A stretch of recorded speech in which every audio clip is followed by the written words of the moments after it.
بہت شکریہ چیئرمین صاحب. مجھ سے اپوزیشن کی طرف سے یہ شکایت ہمیشہ رہتی ہے کہ ہم کبھی کوئی اچھی بات نہیں کرتے، غلطیوں کی نشاندہی زیادہ کرتے ہیں، لوگوں کے لیے اچھی خبروں کی بجائے بری خبریں جو ہیں ان کو جنم دیتے ہیں. تو میں چاہتا ہوں کہ آج اچھی بات سے اپنی تقریر کا آغاز کروں. جناب والا، آپ کو یاد ہوگا کہ جمعے والے دن میری بہن محترمہ سینیٹر شہری رحمان صاحبہ جب خطاب فرما رہی تھیں تو ایک وزیر صاحب ان کے سامنے سے جھومتے جھامتے گزر کے چلے گئے تھے. اس سے کچھ دن پہلے بھی میری بہن خطاب فرما رہی تھیں تو علی زیدی صاحب نام کے ایک وزیر ہیں، وہ بھی اسی طرح اس دروازے سے داخل ہوئے اور جھومتے جھامتے ان کے سامنے سے گزر کے چلے گئے. آج یہ تقریر فرما رہی تھیں تو میرا دل جو تھا اس میں یہی خوف موجود تھا کہ کون سا وزیر آج جھومتا جھامتا ان کے سامنے سے گزرے گا.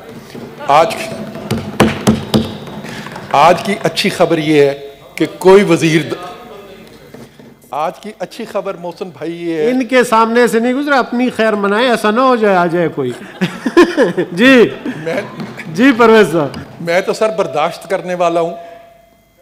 جو ناانصافیاں ابھی تک ہوئی ہیں وہ برداشت کی، اس کو بھی برداشت کر لوں گا. لیکن یہ اچھی خبر ہے، باوجود اس کے کہ میری شکایت آپ نے سنی لیکن آپ نے اس پہ کوئی تنبیہ جاری نہیں کی جیسے آپ ہمیں جاری کرتے ہیں. تنبیہ جاری ہو گئی تھی اسی دن. اس کے باوجود اگر آج کوئی نہیں گزرا اس طریقے سے تو میں اس پہ ان کو خراج تحسین پیش کرتا ہوں اور مبارکباد بھی دیتا ہوں. آج کا موضوع جو ہے جی گلگت بلتستان کے الیکشن ہیں، اور چونکہ آپ سے مطالبہ نیچے سے آیا، بلکہ ڈکٹیشن آئی نیچے سے کہ ایجنڈے پہ گفتگو ہونی چاہیے، تو میں اس کا، میرے لیے ڈکٹیشن ہے جناب، آپ کا حکم ہے، تو اس حکم کی تعمیل میں چاہوں گا کہ میں ان دو موضوعات پہ ہی گفتگو کو کروں. گلگت بلتستان کے انتخابات ایک عجیب و غریب انتخابات تھے جی. عجیب و غریب انتخابات اس طریقے سے تھے کہ پاکستان پیپلز پارٹی کو اور پاکستان مسلم لیگ نون کو تو یقیناً کبھی منتخب ہونے دینا ہی نہ تھا، کیونکہ یہ کہہ دیا گیا ہے، کتابوں میں لکھ دیا گیا ہے کہ انہیں منتخب نہیں ہونے دینا، اور اس کے لیے جو بھی حربہ استعمال کرنا پڑے وہ کر لیا جانا چاہیے. خواہ پاکستان کے اربوں روپے جو ہیں وہ جعلی اور فراڈ کمپنیوں کو دینے پڑیں بدنام کرنے کے لیے، ان جماعتوں کو، ان جماعتوں کے رہنماؤں کو وہ بھی خرچ کر دینے ہیں، لیکن انتخاب میں ان کو منتخب نہیں ہونے دینا. اب تیسری جماعت وہاں رہ جاتی تھی، تحریک انصاف.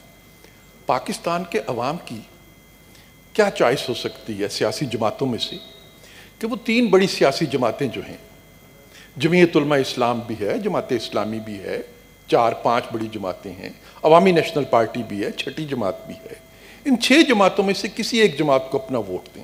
اور پاکستان بھر میں لوگ یہی کرتے ہیں. پورے پاکستان کے انتخابات کا پیٹرن ہمیشہ یہ رہا ہے کہ سیاسی جماعتیں جب انتخاب میں حصہ لیتی ہیں تو بڑی تعداد میں ان کے امیدوار منتخب ہوتے ہیں، خواہ ان کا تعلق کسی بھی سیاسی جماعت سے ہو. آزاد امیدوار جو ہیں وہ آٹے میں نمک کے برابر بھی نہیں ہوتے، نہ ہونے کے برابر ہوتے ہیں، بلکہ کم و بیش یہی کہا جا سکتا ہے کہ اتنے بھی نہیں ہوتے کہ ان کا کبھی ذکر کیا جا سکے. لیکن جناب والا گلگت بلتستان کے نتائج جو تھے وہ پاکستان کے ان نتائج کو نفی کرتے ہیں.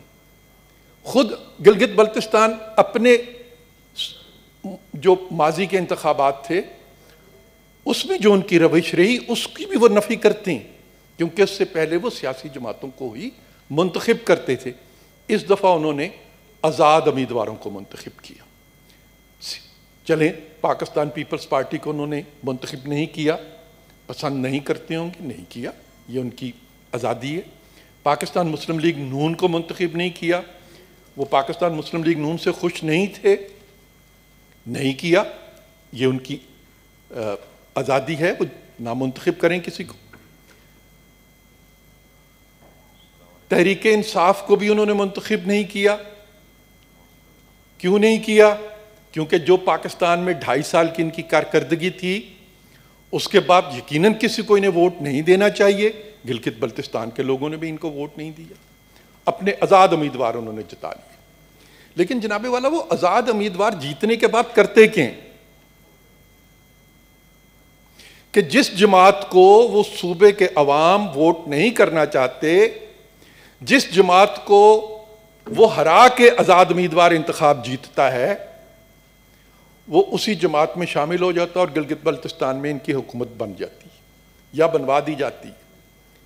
پھر جناب والا, جب یہ کہا جاتا ہے کہ یہ حکومتیں سلیکٹڈ حکومتیں ہیں, تو کسی کو اس کا برا نہیں ماننا چاہیے, کیونکہ اگر عوام کے ووٹ سے یہ منتخب ہو کے آتے تو کوئی ان کو سلیکٹڈ نہیں کہا تھا. لیکن جب آزاد امیدواروں کو جتا کے اور پھر ان کی جھولی میں ڈال دیا جاتا ہے, تو وہ انتخاب جو ہیں اور اس انتخاب کے نتائج جو ہیں وہ مشکوک ہو جاتے ہیں. جناب والا, لیکن ہمیں تو عادت ہے پاکستان کے عوام کو کہ 1970-71 کے بعد ہر انتخاب کے ساتھ کوئی نہ کوئی ایسا کھیل ضرور کھیلا جاتا رہا ہے, اور اب وہ اتنا نمایاں ہو چکا ہے, اتنا واضح ہو چکا ہے کہ اس کے بارے میں ذکر جو ہے وہ گلی گلی میں ہوتا ہے, کوچے کوچے میں ہوتا ہے. وہ تو ہم اپنی شکایت کل الیکشن کمیشن کے باہر بھی چل کر بیان کر لیں گے. اب آتے ہیں دوسرے موضوع کی طرف, جو ہے قرضے لینے کا. جناب والا, قرضوں کے بارے میں آپ کو یاد ہوگا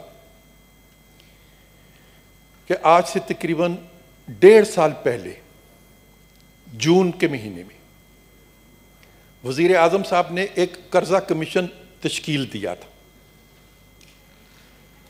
اس قرضہ کمیشن کا کام یہ تھا کہ وہ قرضہ کمیشن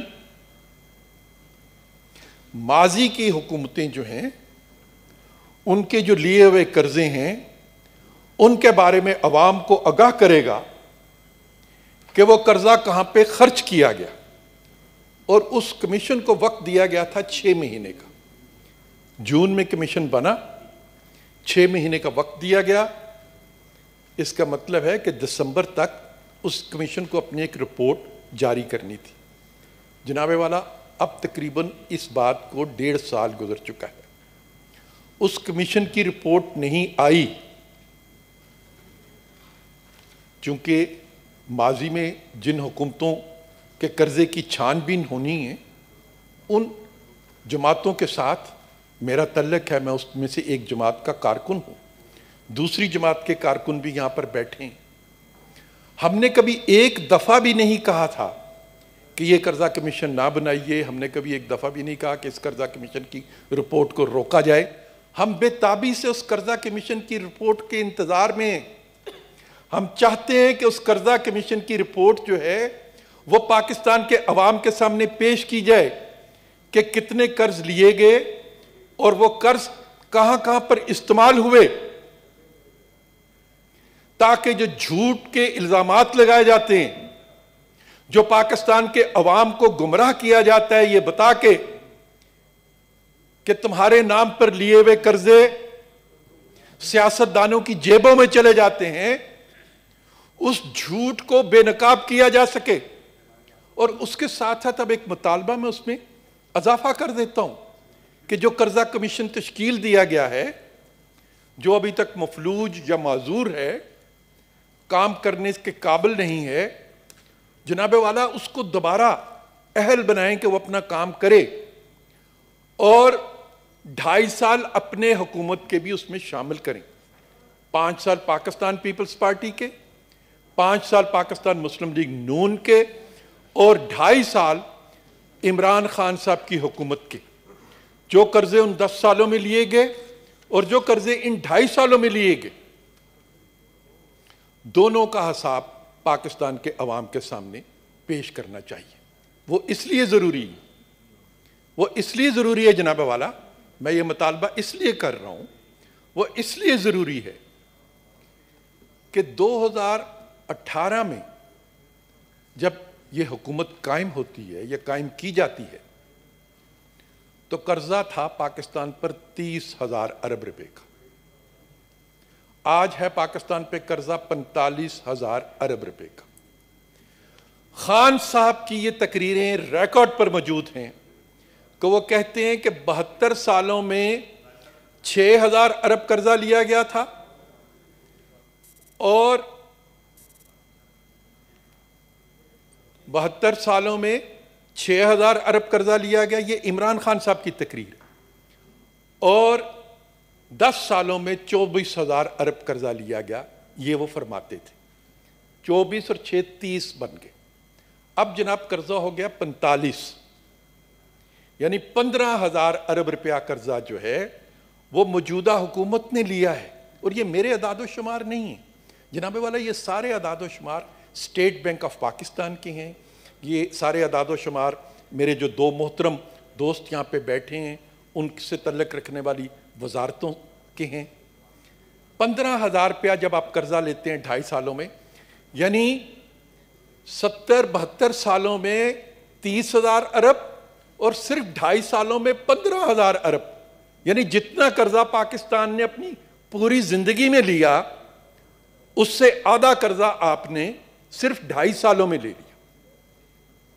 تو میں یہ پوچھنے میں حق بجانب ہوں کہ یہ قرض استعمال کہاں پہ ہوا؟ اس لیے کہ جو قرض مسلم لیگ نون کی حکومت میں لیا گیا، میں اس کی موٹی موٹی تفصیل بتا سکتا ہوں۔ میں بتا سکتا ہوں کہ جناب والا اس قرض سے جو پاکستان کی اکانومی میں سے پیسے خرچ کیے گئے، جو پاکستان نے خود پیسے کمائے یا پاکستان نے دنیا کے دوسرے ملکوں سے پیسے حاصل کیے، ان میں اس ملک میں موٹر ویز بنی، آج پشاور سے کراچی تک کی موٹر وے موجود ہے، اس پہ سفر کیا جاتا ہے، اس کو سراہا جاتا ہے جناب والا۔ اس سے میٹروز بنی، اورنج لائن بنی، اس سے 11,000 ارب 11,000 میگا واٹ 11,000 میگا واٹ بجلی پاکستان میں بنانے کے کارخانے لگے جناب والا۔ پاکستان میں گیس نہیں تھی کیونکہ ٹرمینل نہیں تھا جہاں پہ گیس کو سٹور کیا جائے، گیس رکھنے کے لیے ٹرمینل بنائے گئے، گیس پائپ لائنز نہیں تھیں، گیس کی پائپ لائن بھی بچھی، لہٰذا ملک میں عام آدمی کو ٹرانسپورٹ کی سہولتیں میسر ہوئیں، پاکستان ایک کونے سے دوسرے کونے تک اعلیٰ ترین سڑکوں کے ذریعے جڑ گیا، گیس کی قلت ملک میں ختم ہو گئی، بجلی کی لوڈ شیڈنگ ختم ہو گئی، اور اس کے ساتھ ساتھ جناب 2 اور بڑے کام ہوئے۔ ایک ضرب عضب جس نے دہشت گردی کے خلاف جہاد کیا، ایک رد الفساد جس نے انتہا پسندی اور دہشت گردی کو کچلا، اور جناب والا پھر کراچی کا امن۔ یہ 3 کام بھی ساتھ ساتھ ان حکومتوں نے کیے جن کو آپ کہتے ہیں کہ انہوں نے قرضہ لیا اور کیا کیا۔ اب سوال یہ ہے کہ آپ نے بھی قرضہ لیا، آپ نے کیا کیا؟ آپ نے آٹا کھا گئے، چینی کھا گئے، بجلی کھا گئے، گیس کھا گئے، پیٹرول کھا گئے، اور شرم کی بات ہے قرضہ بھی کھا گئے۔